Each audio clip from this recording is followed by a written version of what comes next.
இப்படி ஒரு அதிசயம் இந்த சீரியல்ல நடந்துராதா அப்படின்னு சொல்லி தான் தொடர்ந்து இந்த சீரியல் ரசிகர்கள் விரும்பி பார்த்துட்ருக்காங்க.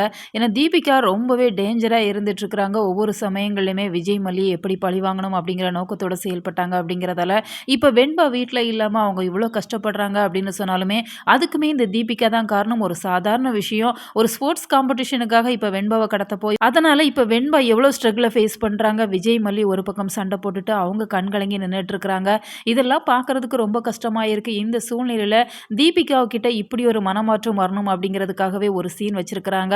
பார்க்கறதுக்கே ரொம்ப ரொம்ப நல்லா இருக்கு. இப்ப தீபன், தீபிகா, ஐஸ்வர்யா 3 பேருமே வெளியில போயிட்டு வரலாம் அப்படிங்கிற மாரி தான் கார்ல வந்துட்டு இருக்காங்க. திடீர்னு தீபனோட கார் ஒர்க் ஆகல அப்படிங்கிறதெல்லாம் அவங்க இறங்கி பார்த்துட்டு இருக்காங்க. இப்ப தீபிகாவுமே அவங்களுக்கு ஹெல்ப் பண்ணிட்டு இருக்காங்க. அந்த சமயத்துல தான் காரோட பின்னாடி இருந்த ஐஸ்வர்யாவ காணோம் அப்படிங்கிறதால தீபன், தீபிகா 2 பேருமே தலையில கை வச்சு அழுதுட்டு இருக்காங்க. ரோட்ல போற ஒவ்வொருத்தங்க கிட்டயே இந்த குழந்தைய பார்த்தீங்களா? பார்த்தீங்களா? அப்படிங்கிற மாரி கேட்டுட்டு இருக்கிறாங்க. இதனால ரொம்ப ரொம்ப மன உளைச்சலுக்கு ஆளாயிடுறாங்க. ஒரு குழந்தைய காணோம் அப்படின்னு சொன்னா, ஒரு பெத்தவங்களோட மனநிலை எப்படி இருக்கும் அப்படிங்கிறத ஒரு நிமிஷம் கண்ணு முன்னாடி கொண்டு வந்து நிறுத்திட்டு போயிட்டாங்க அப்படிங்கிறதால, தீபிகா அந்த விஷயத்த உணர்ந்துடுறாங்க. ஐஸ்வர்யா வேற எங்கேயும் போகல. பக்கத்து கடைக்கு போய் 3 பேருக்குமே ஐஸ்கிரீம் வாங்க போயிருக்கிறாங்க. ஏன்டா சொல்லாம போன அப்படிங்கிற மாரி சொல்லி அவங்கள ஹக் பண்ணிக்கிறாங்க. அந்த எமோஷனல் சீன ரொம்பவே சூப்பரா காமிச்சிருந்தாங்க. அப்பதான் தீபிகாவுக்கு ஓரளவு நல்லாவே புரியுது.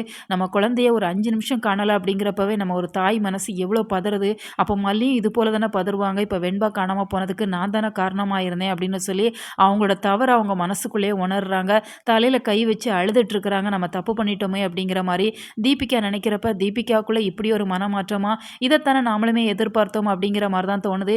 இதனால தீபிகா மனசுக்குள்ள ஒரு உறுதிமொழி எடுக்கிறாங்க. வெண்பா காணாம போனதுக்கு நான் தான் காரணமா இருந்தேன் அப்படிங்கிறதால எப்படியாச்சும் வெண்பாவை கண்டுபிடிச்சு மல்லிகிட்ட ஒப்படைப்பேன் அப்படிங்கிற மாரி மனசுக்குள்ள சொல்றாங்க. இதெல்லாம் பார்க்கறதுக்கு ரொம்ப சூப்பரா இருக்கு. ஸோ அப்கமிங்ல தீபிகா அவங்களோட இன்ஃப்ளூயன்ஸ் மூலமா வெண்பாவ மீட்டு மல்லிகிட்ட கொண்டு வந்து நிறுத்த தான் போறாங்க. ஸோ வெயிட் பண்ணி பார்க்கலாம். உங்களோட கருத்துக்கள மறக்காம கமெண்ட் பாக்ஸ்ல தெரியப்படுத்துங்க. மேலும் இது போன்ற வீடியோக்களுக்கு நம்ம சேனல சப்ஸ்கிரைப் பண்ணுங்க.